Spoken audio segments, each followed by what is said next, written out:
Welcome to Sleepy Stories, the place where stories aren't meant to be finished. I'm Arthur, and tonight I'll be reading you a relaxing, sleepy story written by Pumby. We're travelling back in time to a forgotten corner of England, where a centuries-old fair once brought magic to sleepy villages. Let yourself settle in, breathe deeply, and allow the gentle rhythm of this tale to carry you toward rest. The fair arrived without warning, as it always did. One morning in late September, the villagers of Thornbury woke to find wooden stalls assembled in the meadow beyond the church. Nobody saw them come. Nobody heard the creak of wagons or the voices of merchants setting up their wares. Yet there they stood, draped in faded canvas, their painted signs barely legible in the soft morning mist. This was Grayling's Fair, though few could tell you who Grayling was or when the fair first began appearing in these rural English villages. Some said it dated back to medieval times, a relic of harvest festivals and trading routes long abandoned.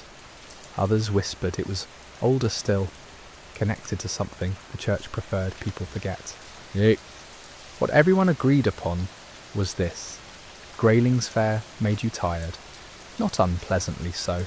Not the exhaustion that comes from hard labour or troubled thoughts. Rather, a gentle drowsiness would settle over anyone who wandered its aisles, a soft heaviness in the limbs that made you want nothing more than to find a comfortable spot and close your eyes.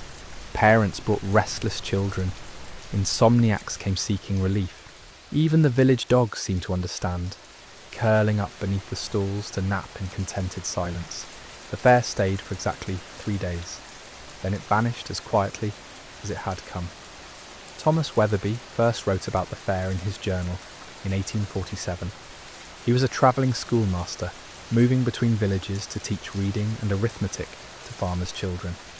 His descriptions are remarkably detailed, capturing something that newspaper accounts of the era completely missed.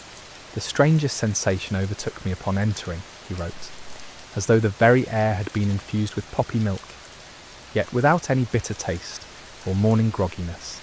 I observed a woman selling bread. Her movements were so slow and deliberate that I wondered if she might be ill. But no, her expression was one of perfect contentment, as though she had all the time in the world, and hurrying was a concept she'd never encountered. Weatherby visited the fair again the following year, and the year after that. His journals reveal a man increasingly fascinated by what he called the drowsy market. He began interviewing the merchants, though their answers frustrated him. They claimed to remember nothing of where they travelled between fairs, or how they decided which villages to visit. One elderly woman selling lavender sachets told him she'd been with the fair since childhood, yet couldn't recall a single winter or where they sheltered during closed months. It's as though, Weatherby wrote, they exist only during those 3 days in September. Suspended in some pocket of time, the rest of the world has forgotten. What did the fair sell? Common things, mostly. Bread and cheese, though unusually soft and yielding. Candles that burned slower than normal tapers, their flames barely flickering. Blankets woven from wool so fine they felt like holding a cloud. Nothing expensive or exotic. Nothing that would draw attention from county authorities or rival merchants in neighbouring towns. Yet people came. They came, and they browsed slowly, speaking in hushed voices, moving between stalls, as though walking through water. Occasionally, someone would purchase something, a small transaction conducted without haggling or hurry. Then they'd find a spot beneath an oak tree, or against a stone wall, clutch their parcel, and drift into sleep. The local vicar in one village tried to shut it down in 1852. He declared it ungodly, a threat to Sunday attendance, possibly even witchcraft. He arrived at the meadow with 3 burly farmers, ready to demand the merchants leave immediately. They found him 3 hours later, snoring peacefully against a fence post, his hat pulled down over his eyes. The farmers were nearby, sprawled in the grass like children after a summer picnic. When they woke, none could remember what they'd intended to do. The vicar never mentioned the fair again. Weatherby's journal spanned 15 years of visits. His handwriting grows looser, more relaxed, as though the act of writing about the fair induced the same drowsiness as attending it. His final entry, dated September 1862, is only 3 sentences long. Returned to the fair today, purchased a small pillow filled with something the woman said was chamomile, though it smells of nothing I can name. I believe I shall stay here a while and rest. He was found the next morning, sleeping peacefully beneath a chestnut tree, the pillow clutched to his chest. He lived another 20 years but never wrote about the fair again. When asked, he would smile vaguely and say he couldn't quite remember what all the fuss had been about. Newspaper archives from that era mention the fair only twice. Both times, the articles are brief, almost dismissive. Local market held in Thornbury Meadow, well attended, that's all, as though the reporters themselves couldn't muster the energy to write more, or perhaps forgot what made it worth mentioning in the first place, but the fair kept returning. Every September, a different village, always the same gentle drowsiness hanging over everything, like morning fog that never quite burns off. What the historical records don't tell you is why. They catalogue the facts, dates, locations, occasional descriptions, but they never ask the question that seems most obvious now, looking back across more than a century. Why did a fair, whose only real purpose was making people sleepy, continue to exist for so long? Who organised it? And perhaps most intriguingly, where did it go during those long months between September visits? The answer lies in something Weatherby almost discovered, hidden in a journal entry he made but apparently didn't fully understand at the time. Welcome to Sleepy Stories, the place where stories aren't meant to be finished. I'm Arthur, and tonight I'll be reading you a relaxing, sleepy story written by Pumby. We're continuing our journey through the mystery of the drowsy fair, a peculiar market that appeared each September in Victorian England, bringing with it an irresistible urge to sleep. Let your breathing slow, settle into comfort, and drift along with the story as we uncover what the historian Weatherby almost understood but couldn't quite grasp.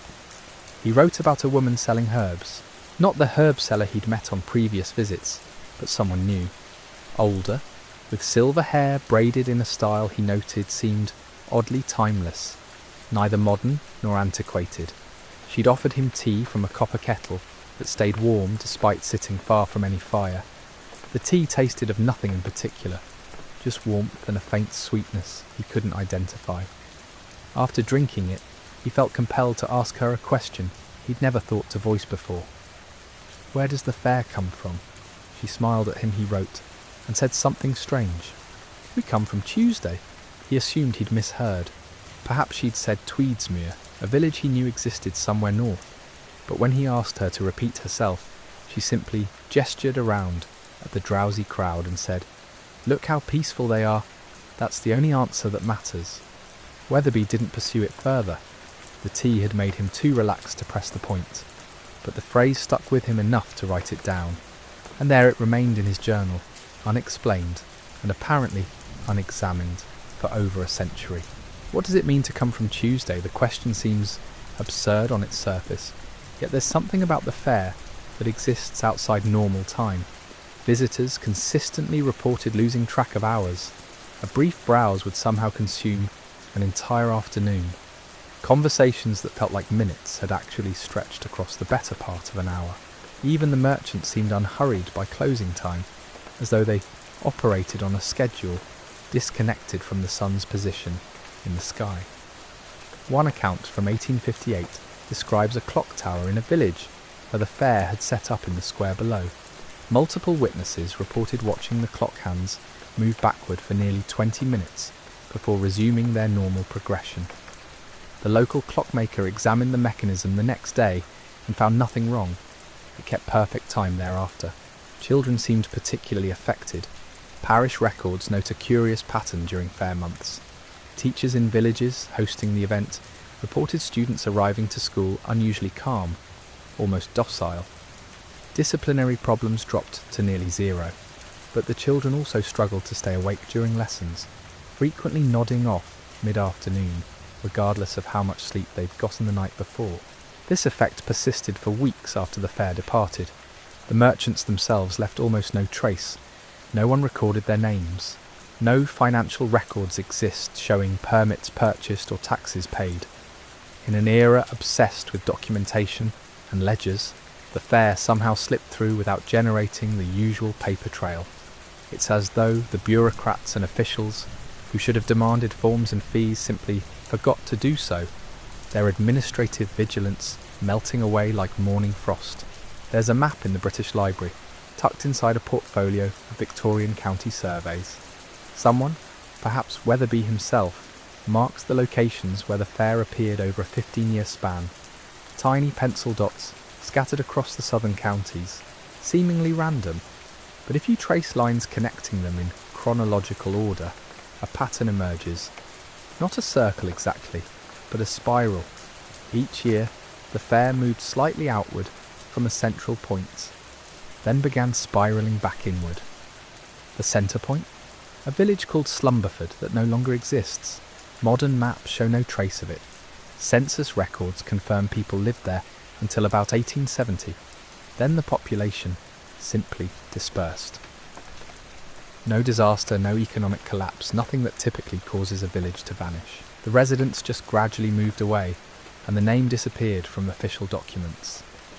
Where Slumberford once stood, there's now only farmland and a curious depression in the earth, roughly circular in shape, about 200 feet across. Local farmers avoid ploughing it, not for any superstitious reason they'll admit to, but because, as one put it, the tractor always seems to stall there, and I get tired trying to restart it. A folklore researcher visited the site in 1923. She brought surveying equipment, intending to map the depression and search for foundation stones. She set up her theodolite at 9 in the morning. Her assistant found her at 4 in the afternoon, fast asleep beside her equipment, using her canvas supply bag as a pillow. She had no memory of lying down and insisted she'd only closed her eyes for a moment. Her field notebook contained a single line, written in increasingly shaky handwriting. The ground here remembers something. What does ground remember? The question sounds poetic but meaningless. Yet there's a phenomenon geologists recognise where certain soil compositions can retain impressions of rhythmic activity. Footpaths worn over centuries create subtle changes in density and drainage. Places where many people gathered repeatedly develop characteristics distinct from surrounding earth. If a location witnessed the same activity, the same energy, the same intention year after year, would it somehow hold that pattern? Slumberford, according to the sparse records that mention it, hosted an autumn festival for generations, always in September, always focused on rest and renewal before winter's arrival. Villagers would gather in the central meadow, share food, tell drowsy stories as darkness fell. Not a harvest festival exactly, though it coincided with harvest time. More like a collective exhale, a communal permission to simply stop. Then something shifted. The village emptied. The festival ended. But perhaps the fair simply carried it forward, moving from place to place, keeping alive something that had started in that meadow centuries before. Welcome to Sleepy Stories, the place where stories aren't meant to be finished. I'm Arthur, and tonight I'll be reading you a relaxing, sleepy story written by Pumby. We're continuing our journey into the mysterious Slumber Fair, a travelling marvel that appeared across Victorian England, leaving behind only drowsy memories and unanswered questions. Let yourself sink deeper into comfort as we explore what happened when this enigmatic fair vanished from the meadow that started it all. The theory sounds absurd until you consider what happened in 1891. A photographer named Edmund Hirst decided to document rural England before industrialisation erased it completely. He travelled with a wagon full of glass plates and chemical baths, capturing images of villages, markets, country lanes. His collection, preserved at Oxford, contains thousands of photographs, sharp, detailed, properly exposed, all except 7. 7 images show nothing but blur, not motion blur, the kind you'd get from a moving subject. These look as though the camera itself couldn't quite focus, as though reality had gone soft at the edges. Hirst's notes identify the locations. All 7 were places the slumber fair had visited within the previous 2 years. He wrote irritably about wasted plates and faulty equipment, but his camera worked perfectly before and after these locations. One photograph in particular draws attention. It shows a field in Sussex, supposedly empty, but if you adjust the contrast, enhance the faded portions, shapes emerge. Suggestions of structures, the peaked outline of a tent, what might be a booth or stall, and figures, dozens of them, transparent as watercolour, standing or sitting in attitudes of profound rest. Hirst never saw these hidden images. The technology to reveal them didn't exist in his lifetime. When digital analysis uncovered them in 2003, the technician assumed they were double exposures, accidental overlays of 2 different negatives. Except glass plate negatives don't work that way. Each image occupies its own individual plate. No overlay is possible. What if the fair didn't entirely leave? What if some trace remained, faint enough that ordinary perception missed it, but strong enough to register on chemicals sensitive to light? Photography captures what the eye dismisses, the brief moment before you blink, the shadow that shouldn't exist. Silver halide crystals don't get tired or distracted. They record everything. There's a woman mentioned in 3 separate accounts who might tie these threads together. She's never named, only described. The woman in grey who minded the clock, each description matches. Tall, older, wearing a dress the colour of November clouds. She apparently kept a large pocket watch, though she never seemed to check it. People remember her standing near the entrance as they left the fair, offering each person a small card. Only one of these cards survives. It turned up in an estate sale in 2007, tucked inside a book of pressed flowers. The card is grey pasteboard, blank on one side.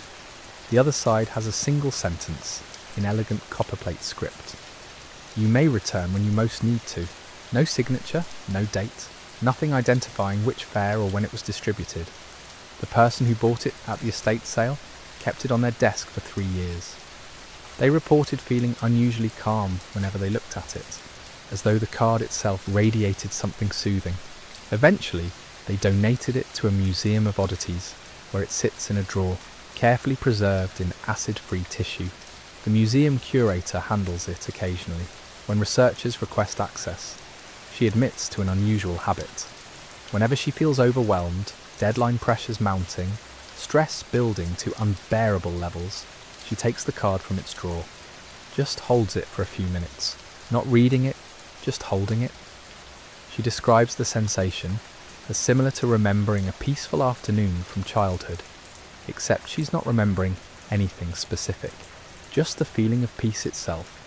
Could an object absorb intention? The idea violates everything we understand about how matter works. Yet people have always treated certain objects as though they hold something beyond their physical properties. A letter from someone you love feels different than random paper with random ink. Your childhood blanket carries comfort that identical fabric from a store cannot provide. We dismiss this as psychological projection, but what if we're half right? What if psychology and matter aren't as separate as we assume?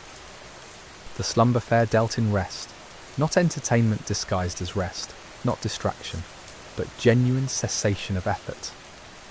Every tent, every attraction, every interaction designed to permit people to stop. Stop working, stop worrying, stop maintaining the exhausting performance that daily life demands. For a few hours you could simply be tired without apologising for it. Victorian England didn't approve of tiredness. Productivity was virtue, industry was character. Rest was weakness, unless you'd earned it through sufficient labour, and even then, you should feel vaguely guilty about it. The fair offered something radical and slightly dangerous: permission. Maybe that's why it had to keep moving. Stay in one place too long, and the authorities would notice, not because the fair broke laws, but because it broke something more fundamental. It suggested that productivity wasn't the highest human purpose. that stopping didn't require justification, that you could be tired and that was enough reason to rest. The spiral pattern makes sense from this perspective, starting from Slumberford, where rest was tradition, moving outward to spread that permission, then spiralling back as though to renew itself at the source. Except when it returned to the centre, the source had disappeared. The village had emptied, the tradition broken. What happens to a fair built on permission when the place that granted permission no longer exists? Welcome to Sleepy Stories, the place where stories aren't meant to be finished. I'm Arthur, and tonight I'll be reading you a relaxing, sleepy story written by Pumby. We continue our journey through the mystery of the Slumber Fair, a travelling wonder that offered something Victorian England desperately needed but rarely acknowledged: permission to rest. Let your breathing slow as we explore what happened when that permission lost its source. The fair continued operating for 3 more years after Slumberford vanished. Records from these final years show a curious change. The attractions remained identical. The midnight carousel still turned. The tent of sleeping cats still purred. The dream archive still collected its stories, but something fundamental had shifted. People who visited during this period described the experience differently than earlier accounts. Instead of feeling welcomed into rest, they felt witnessed in their exhaustion. A subtle but crucial distinction. Earlier visitors wrote about being given permission. Later visitors wrote about being understood. One woman's diary from 1892 captures this shift. She visited the fair in Kent, desperate for sleep after months of caring for her dying mother. She entered the quiet gallery, expecting the usual experience, that gentle permission to stop. Instead, she found something that felt like recognition. The room didn't tell her she could rest. It simply acknowledged that she was tired, and that her tiredness was real, and that carrying it was hard. She wrote that she sobbed for 20 minutes in that gallery, not from sadness, but from the relief of being seen. When the fair finally closed in 1894, it didn't announce the closure, it simply stopped appearing. The last confirmed sighting was in Dover, set up in a field overlooking white cliffs. Visitors that final week reported nothing unusual. The fair functioned normally. The attractions worked. People rested. Then one morning the field was empty. Not packed up and moved, empty. As though the fair had dematerialised rather than departed. The field's owner found only one item left behind. A wooden sign, hand-painted, that had hung at the fair's entrance. It read, "The Slumber Fair. Rest is not earned, it is required." He kept the sign in his barn for 40 years. When he died, his children threw it away, considering it worthless. Here's what nobody talks about when discussing the Slumber Fair. The people who needed it most were often the ones who felt least entitled to visit. Mothers who couldn't justify time away from children. Factory workers who couldn't afford the lost wages.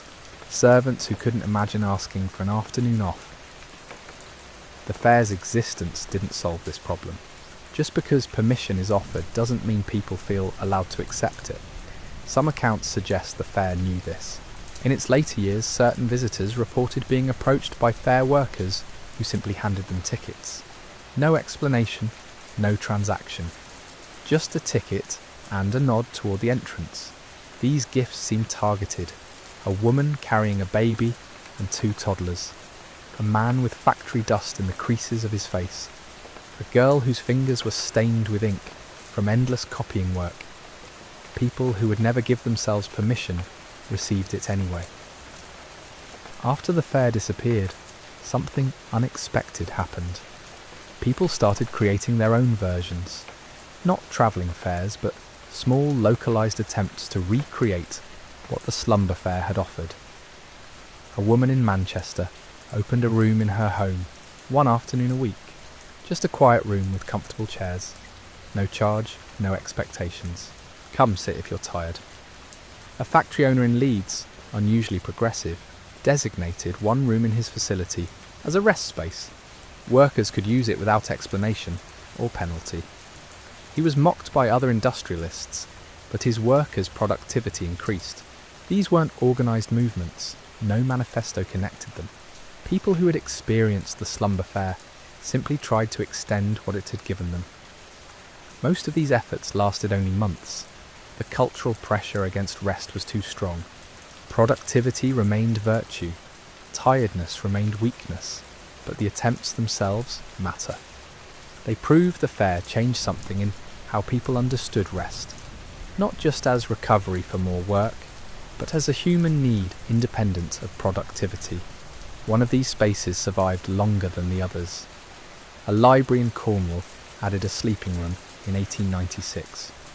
The librarian, a woman named Margaret Trelawney, had visited the slumber fair twice. She convinced the library board that a space for rest would serve the community. Surprisingly, they agreed. The room operated for 12 years.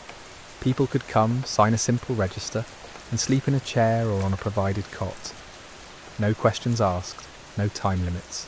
The register still exists. Thousands of entries, names, dates, sometimes a brief note. Couldn't sleep at home. Boy needed quiet.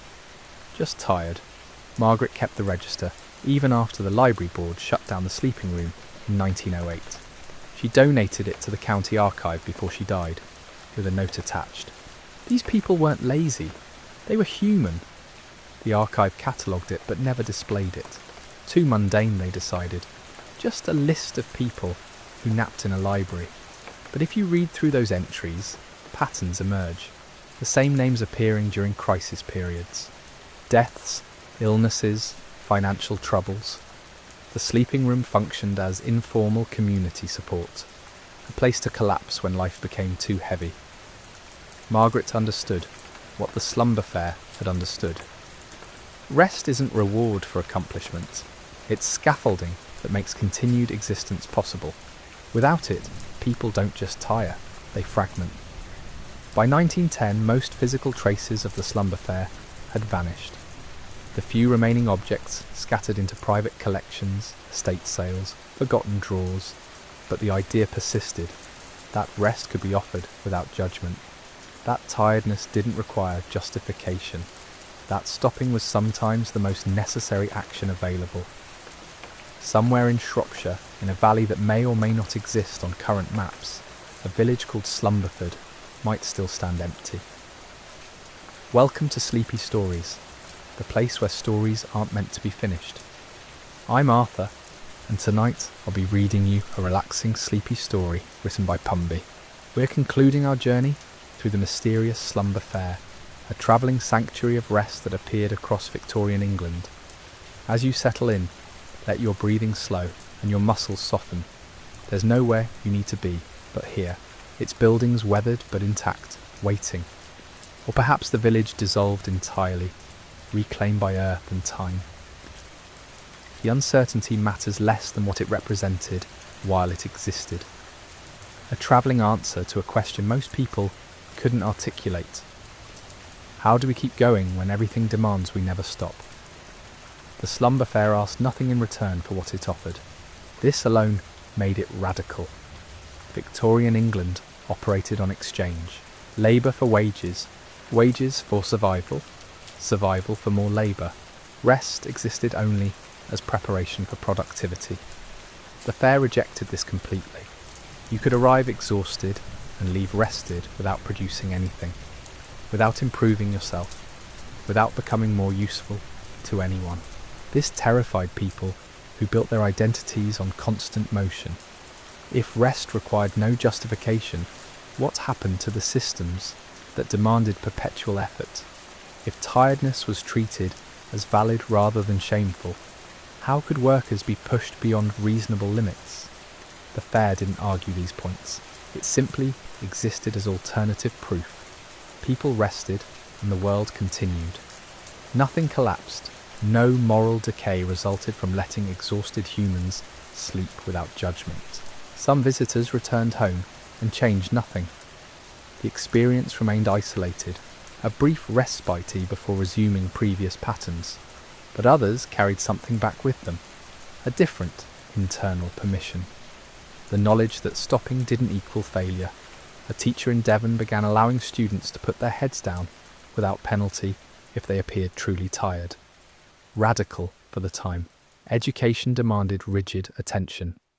But she'd spent one night at the slumber fair and recognised exhaustion's appearance afterward. Her students' overall performance improved.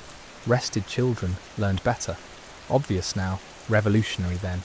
These ripples were small, individual, uncoordinated. No movement formed around the slumber fair's principles. Perhaps because the fair itself never promoted principles. It just offered rest. Take it or don't. The choice remained entirely yours. By 1915, Europe was at war. The world that had produced the slumber fair transformed completely. Rest became even more suspect. Tiredness meant insufficient patriotism. The cultural shift toward relentless productivity intensified. Any remaining spaces that offered unconditional rest disappeared, including Margaret's library room. The building was converted to war administration offices. Yet even during wartime, people remembered the fair. Letters from soldiers occasionally mentioned it, brief references usually. Could use one of those slumber fair beds right now. Jokes mostly. But the fact they remembered suggests the fair had lodged somewhere in collective memory. A reference point for what rest could be. After the war, a different world emerged. Faster, louder, more demanding. The 1920s celebrated speed and novelty. Rest became increasingly associated with weakness or age. The slumber fair, had it still existed, would have seemed quaint, outdated, a relic of slower times. But human bodies didn't change. The need for rest remained constant despite cultural insistence otherwise. People still broke under sustained pressure, still needed permission to stop. The fair's absence didn't eliminate the problem it had addressed. Some historians argue the slumber fair never existed, that it's folklore, invented to romanticise Victorian rural life. They point to the lack of official records. No newspaper extensively covered it. No photographs survive. The evidence remains entirely anecdotal. Stories passed down, objects without clear provenance, memories that might be reconstructed or imagined. This argument misses something crucial. Whether the fair physically existed matters less than what the stories about it reveal. People needed to believe in a place that offered rest without judgment.